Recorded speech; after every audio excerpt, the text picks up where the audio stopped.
Do brands really deserve a second, third, fourth, fifth chance? Hi everyone, welcome back to my channel, and happy Friday. I am so excited to be bringing you this week's new makeup releases. There's really not that much that I wanted to talk about as in terms of new makeup releases, but I do still have a decent amount of stuff, so stay tuned. I am super excited to start. Rimmel London is coming out with a really interesting collection with Spotify. So they are releasing several makeup products that have a Spotify code, like scannable Spotify code that is linked to a playlist, which I think is like really interesting. The line itself includes glow and blush sticks, high shine polishes, shadow sticks, and mascara made for bold lasting looks. I just think this is such an interesting idea, and I feel like for so long I really haven't seen any brands doing something that feels kind of more fun and just a little bit different, so I do applaud Rimmel for doing this. Unfortunately, it's only available in Europe, so if you're in Europe, feel free to check that out. I'm hoping it comes to the US. I would be very curious just to see what the products itself are going to be like. I think it's just interesting. I've not heard anything from Rimmel,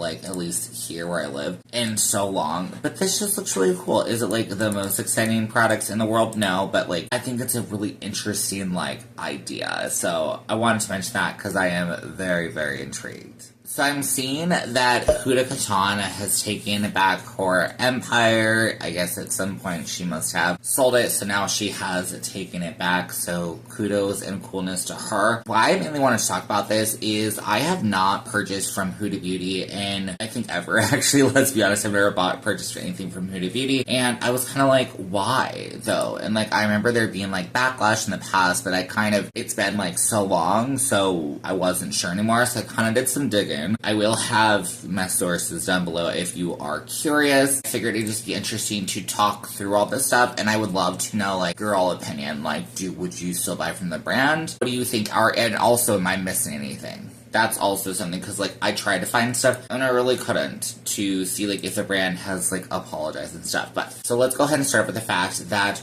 Huda was not posting male creators on their Instagram. At the time, she said it was about because her company is based in Dubai that they were not able to, which is interesting, but I think the consensus of that, and again, this is older stuff, but the consensus is that she could have tried harder and didn't. So people were definitely disappointed with that.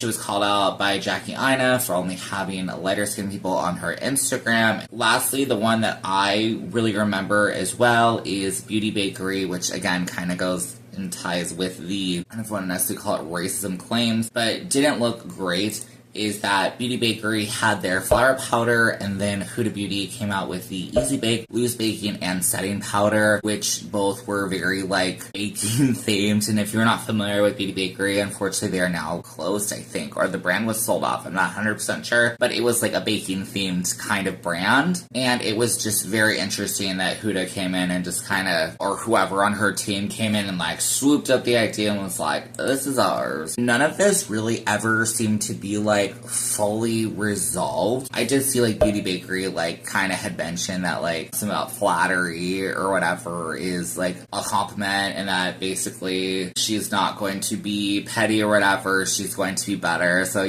whatever, it's kind of funny. Good on them, I guess, for the brand. It does sadden me that Huda Beauty has done really well, whereas Beauty Bakery has fallen, but I also kind of feel there's certain stuff, different things with that, but that's not why we're here. So the site that I'm getting my stuff from did go on to say that she has gone on to include men and increase the number of people of color on their pages. I think that's great. I have seen them talk about pride, things like that. I've not seen anything for this current year, but as far as I know, it does seem like the brand is trying to be a lot more inclusive.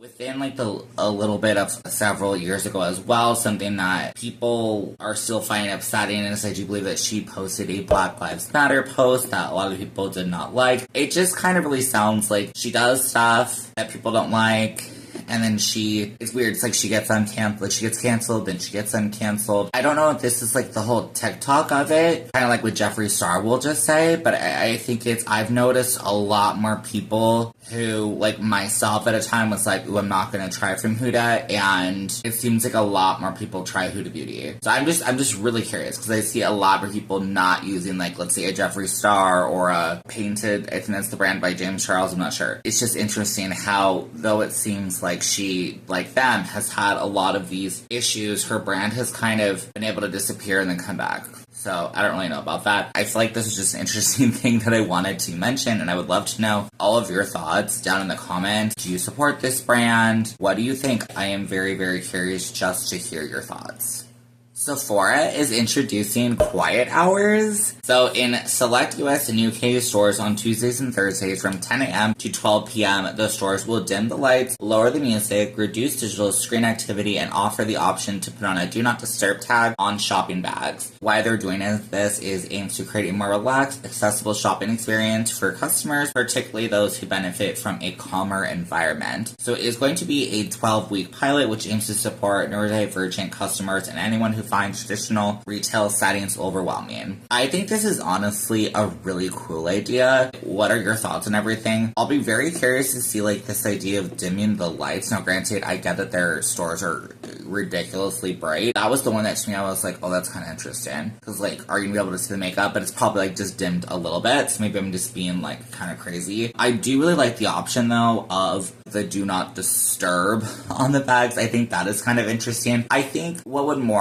honestly be interesting, and I'd be curious to know your thoughts, is like if they have it where there's times where people are kind of just able to shop, and if they have questions they're able to ask, or whatever would just work best for them. That would probably be my most curious thing. I'm assuming most people who don't, like all this stuff that they're mentioning, the loud music and all of that, probably just shop online. So I'm gonna be very curious to see, like, is this gonna bring people into the store? And then also I'm very curious of how are they going to keep people out. So, like, here, in the US, a lot of young people are on vacation, a lot of high schoolers and stuff, the ones that at least we've heard of the rumors, not even rumors, the destroying Sephoras and going crazy. I'm curious to hear how are they going to keep them out. I'll just be really curious to hear if it actually is going to work. I think it's a really great idea in theory, and I love that they're doing it. I will just be very curious to hear how it will pan out. Let me know your thoughts. I think it's really interesting. Covergirl is releasing the Fresh Jelly Water Lip Plus Cheek Tint. Honestly, I just wanted to mention this. I think it's a really cool idea. Now, is it probably like a copy / dupe of the Benetint by Benefit? Probably, yeah. It honestly looks very similar to it. When I first saw this, I was like, oh, there's like a red, and ooh, it's gonna be like so pigmented. But as I looked on the models, it's just kind of a stain, which is cool. It's a very cool idea. I have not tried Benetint for like over probably 10 years, if not more. I'm just very curious of the price that it is $10.99. I think that's a lot more affordable price for people who do want to try a product who Benefit is probably definitely more outside of the price range. But I thought that these were just interesting, and I did want to mention, so there's 6 shades scented with raspberry and black cherry. I'm really curious for this. I like the fact that it looks kind of like a doe foot applicator, and how they have it, it doesn't look as watery as like Benetint. So I'm hoping that this is more interesting. I don't feel like I tend to wear more like, soft wash, stain kind of ideas, but I am intrigued. I do think it is interesting. Let me know your thoughts.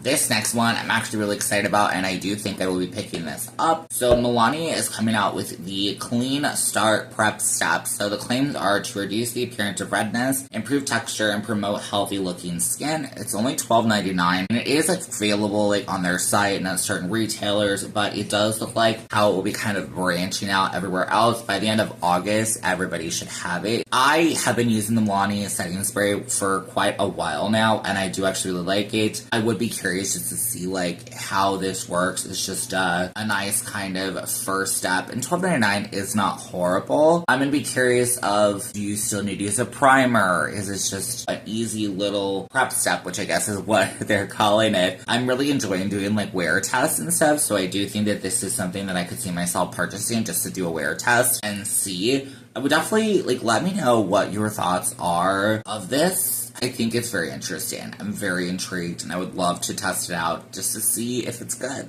NYX is coming out with the Fat Cheeks Dewy Liquid Blush. Very interesting naming, I swear. NYX has like such the weirdest name, at least to me, Fat Cheeks. I don't know, very, very creative name. So it is 8 shades, only $10, which is super affordable. Lasts up to 12 hours wear time. These shades do look really pretty as I'm looking at them. Very, as they're saying, juicy. They are hydrating though, so like, I don't know, it is weird that they're talking about that it can hydrate up to 24 hours, but only wear up to 12. I'm like, what? That makes no sense to me. Like, oh, so the blush will be gone, but the hydration will be there? I mean, I don't know. I feel like when I hear this, though, and maybe I'm just, like, out of the loop of current formulations of blush, like with blush and stuff, my brain just says hydration. I'm like, is it going to be, like, really wet on my skin? Like, I'd be very curious to know, especially because, like, a person like me, I tend to put blush over my foundation. I do kind of feel like a product like this probably is not meant for that. It's more meant for, like, the super more natural wear that people are doing. But for the drugstore and for it being affordable, I did want to mention.